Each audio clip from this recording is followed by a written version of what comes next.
All right, guys, the market's down a little bit today. The NASDAQ is basically even with the S&P, but the Dow is down over 1%. At one point, it was down 600 points. Trump just announced the Iran ceasefire is over and said, and I'm quoting him here, he's no longer dealing with those scum. We're going to react to that. Plus, some Broadcom news, an Intel article, and a Waymo piece. But the big story today is Alibaba. It is up big while the rest of the market is struggling, and we're doing a full stock analysis to find out if this thing is actually worth buying at today's price. Let's start with what's happening in the market right now. Guys, behind me is the heat map. We got a lot of red, but ironically, these are the ones holding up here. Broadcom, Nvidia, Apple holding up the market. Tesla down, Amazon down, Meta down, Google down, Microsoft down. Incredible. A lot of stocks down. Palantir down 3%. Micron basically even.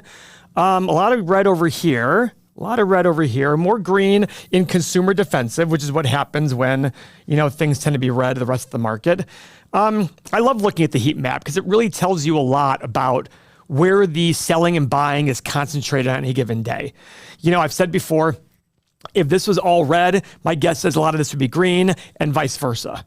It's kind of playing out that way here today. But let us go check out the biggest winners and losers using our software. Oh, wow. Alibaba's up 11% today. Holy cow. Now, guys, I own Alibaba, never own a company because I or anybody on the internet or even Warren Buffett have it. We're here to teach a process, never here to give a stock pick.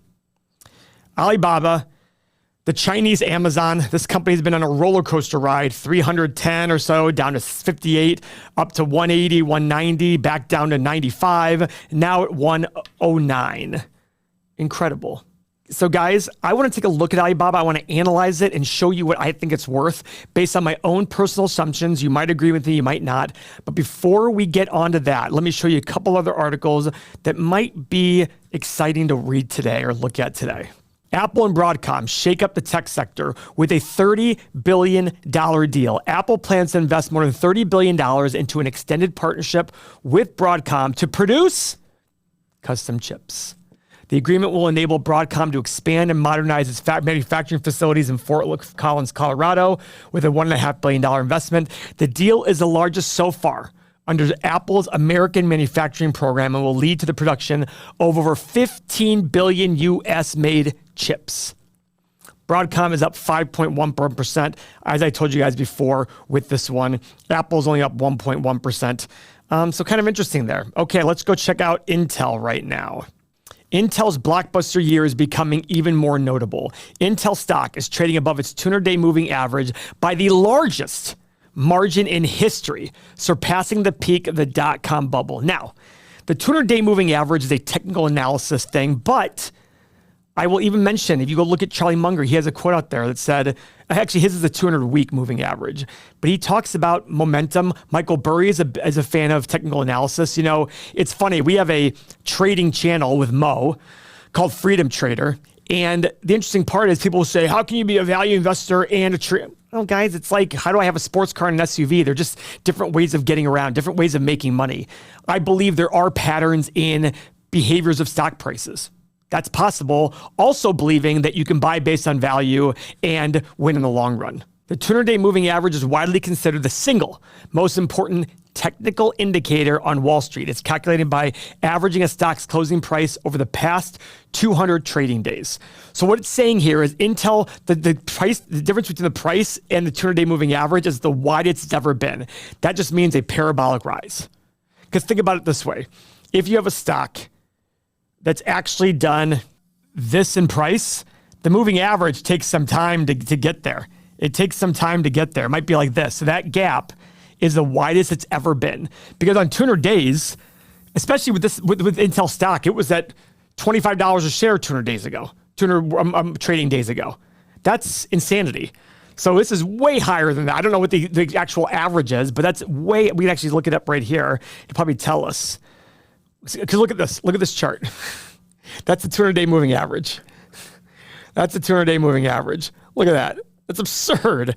It's at like, what, $40 a share? Something like that, $37 a share. Look at this parabolic rise. That's going to end well. Isn't this how it's always supposed to be? Yes. So go ahead, Tim. Isn't this how it's always supposed to be? The answer to that is a sarcastic yes. It's clearly not. Guys, I also own Intel stock. And I'm one of the few, and I'm going to break my arm patting myself in the back. Just because I own a stock doesn't mean I can't think it's overvalued. When I see YouTubers out there pumping and dumping these stocks for no understanding of what they mean, of course, when the stock goes up, they think it means the stock is worth that. No, Intel is not worth $125 a share. I don't care what it is. It's not worth $100 a share, in my opinion. Do I think it's worth 50, 40? Yeah, I do. Do I think it's worth? No, I don't. And I lost a lot of shares in a covered call at 80, and I have no FOMO. I don't sit there and go, oh crap, I should have kept it. I'm like, okay, I still have a few shares, but not a ton. This is I want you to remember about our channel. If you're new to our channel, this is why you need to subscribe and pay attention to us, because I'm not going to have this BS where I sit there and tell you like, oh, see, this stock was right. We made a video recently about this where I said, guys, the stock is not worth it. I'm sorry. And by the way, go back a year to our videos on Intel. People were like, you're an idiot. You don't get it on Intel. I'm like, okay, I don't get it on Intel. I don't know what to tell you. Like, I guess I don't get it. And now all of a sudden, Paul, you don't get it on Intel. I'm like, wait a second. I didn't get it at 20 and now I don't get it at 120. I'm like, that doesn't make sense to me. But I think some of those are the same people too. No, they're not. It has to be. You're probably Just right. telling you, it has You're to probably be. right. You're probably right. So President Trump speaking in Ankara, which is with the capital, I believe it's the capital of Turkey, Ankara, I don't know, stated that the U.S.-Iran ceasefire agreement was over amid the flare-up in hostilities. As far as I'm concerned, it's just a waste of time dealing with them, he said of Iran. Guys, it's like a soap opera. It's literally like watching like ABC soap opera with like, you know what's funny? You know what it's like? This is what it's like. I got my wife into watching Entourage. She's never watched Entourage before, so she started watching it. I made the mistake of telling her, we're on season 2 right now, but I made the mistake, no, sorry, if it's on season 3, we just started season 3 last night. I made the mistake of telling her, like the whole idea of the show is major problem, they fix it, then another major problem. It's just like this up and down thing. And now I'm thinking to myself, this is Iran and Trump. It's like, oh, the problem's solved. Oh no, it's terrible. Oh my God, the problem's solved. No, they're scum. Oh, the problem's solved. We're going to nuke them. I mean, it's just all this thing back and forth. And of course my wife says, every single time at the end of the episode, she'll be like, oh, glad it ended well. Oh no, wait a second. Here's the Sidewinder. And I'm like, yeah, that's true. But it's still fun for us to watch. When Mo used to be a fan of Trump, he would just say Art of the Deal. Yeah. I don't know if that's true. I've never read Art of the Deal. I read Art of the Deal, Art of the Comeback, and Art of the Sale, maybe like 25, 30 years ago. So is there like a quote in there in that book that says like, just create as much nonsense as possible? I think this is just a Trump. So Mo doesn't like Trump anymore? I don't think so. You don't think so? That's what he said. All right. Okay. So let's go on to Waymo. Waymo to start driverless rides in 4 more U.S. markets expansion. They're going to go to San Diego, Las Vegas, Tampa, Florida, and Denver. Well, I'm glad they told us Tampa, Florida, because I was worried about Tampa, Mississippi over here. Why'd they give us... I mean, listen, there's probably a Tampa somewhere out there, but I know it's Tampa, Florida. There might be a Denver, Iowa, so we got to check it. That's what I mean. Like, there's one Tampa. If I said 100 people, hey, where's Tampa? They're going to say Florida. Nice job, CNBC. Anyways, guys, I've ridden a Waymo. You know, we have a house in Arizona that we rent out on Airbnb. I've been in the Waymo in Phoenix. Apart from it smelling like weed, I thought it was great. It's just nice not to deal with anybody. You just get in the car, shut the door, it takes you where you want to go, and it's all safe and good and great. And I'm sure there's kinks to work out, but the point is, I liked it a lot. Now, the question is, if you think Uber's a buy, which a lot of our community members do, and I think it looks pretty attractive, I think they're partnering together in some fashion. The question is, how is Uber going to handle that? We have no idea. So let's go back and look at our Alibaba stock analysis. So let's go look at Alibaba, and we're going to run through some numbers here. So first off, what is the price of Alibaba? A lot of people would say, well, the stock is at 109. Don't care. The market cap is 264. That is the price of the company. Let me see this chart here showing the market cap by years. Look at that.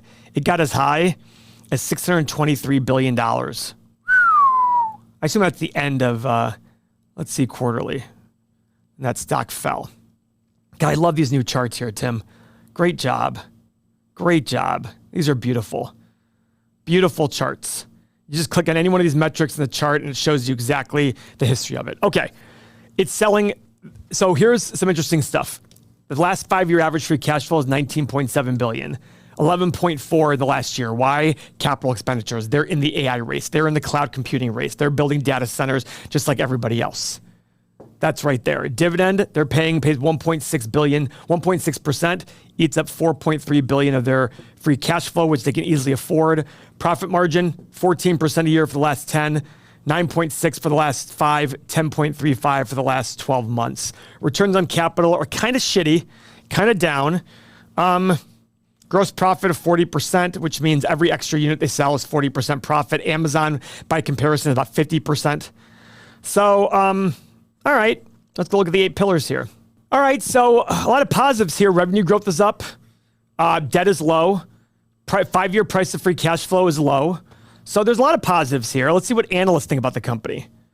Over doubling their profit in the next 3 years. This has changed a lot for this company. It used to be not this way, but going from $5 to $11.85. And revenue, look at this growth. 150 billion to 311, over double in the next 7 years. That's 10% a year. So what we have here now is we have our stock analyzer tool. The goal of this is to put the story and the numbers together and do it early. That way we know, should we spend more time or not on this company? So I'm doing a 10-year analysis. You can do up to 20 years. First line, what is the revenue growth? Guys, I went a little bit lower than they assumed. I did 3, 6, and 9% revenue growth a year for the next 10. Next, profit margin and free cash flow. Guys, I'm keeping them the same. I put 15, 18, and 21. Now keep in mind, they don't have 18 anywhere here, but they were 18 before they started spending a lot of money here. So I think it'll get back to those margins again.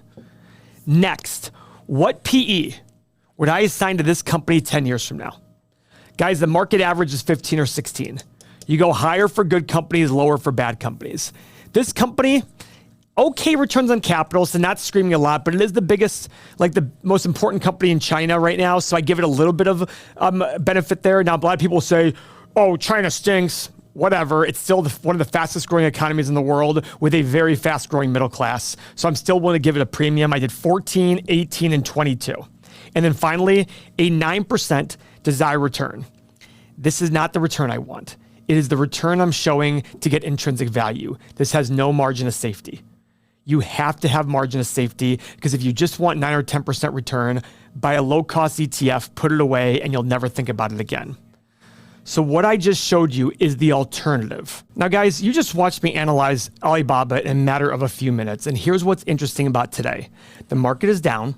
There's geopolitical headlines that has people nervous, and yet one stock is up big. Most people see that and they chase it. They see a green number, especially in maybe a sea of red, and they buy. Or they see a scary headline about Iran and they sell everything. Either way, they are reacting emotionally. They are not making strategic, rational decisions. That's the trap. And it costs people a lot of money over time. What I just showed you is the alternative. You put in your own assumptions. You put the assumptions about what you think the company can do. Growth, profit, cash flow, all those things. And the stock analyzer tells you the price where you actually get the return you're looking for based on your assumptions. So whether the market is up, down, sideways, or Trump is calling the world leaders scum, it doesn't change your process. You know what the stock is worth to you, and you know the price you need to pay for it. That's it. Our community members tell us this all the time. The noise stops being scary once you have a number and a process to anchor to. They aren't checking their portfolio every 5 minutes on red days. They're not chasing stocks on green days. They know what they own and why they own it. On red days, if their favorite stocks are down and their thesis is the same, they probably buy more. The question I have for you, what's that peace of mind, that confidence, that kind of community worth to you? If I asked you to put a price on that on a day, I just came to you today and said, how much for that? Would you tell me $1? Of course you would. Guys, guess what? It's $7 for 7 days in our full access trial. Run any stock you want, any one you've been watching, dozens of stocks. You can do it all and see what it's actually worth before you spend a single dollar or a single minute on it. So click the link below or in the first tagged comment and come build wealth with us. Now, here are what my results look like based on my assumptions above. I hit the analyze button. The stock is currently at 109. This is why I'm bullish on Alibaba. I have a low price of 138, high price of 405, middle price of 240. And I don't think many of my assumptions above were egregious. Remember, this one's based on 3% growth. And I want to point out, when the stock is 190, it makes it a lot different in terms of returns. That's what I want you to remember. A great story becomes a bad investment if you pay the wrong price. Now, we just put out a full video on Netflix, and if you haven't seen it yet, you absolutely have to. They're recently close to a 52-week low, and a lot of people in our community and on our channel have been asking whether it's worth buying at this price. Guess what we did? We ran it through our process, our stock analyzers, and the numbers might surprise you. So click the video on your screen right now and go watch it. Thank you for your time.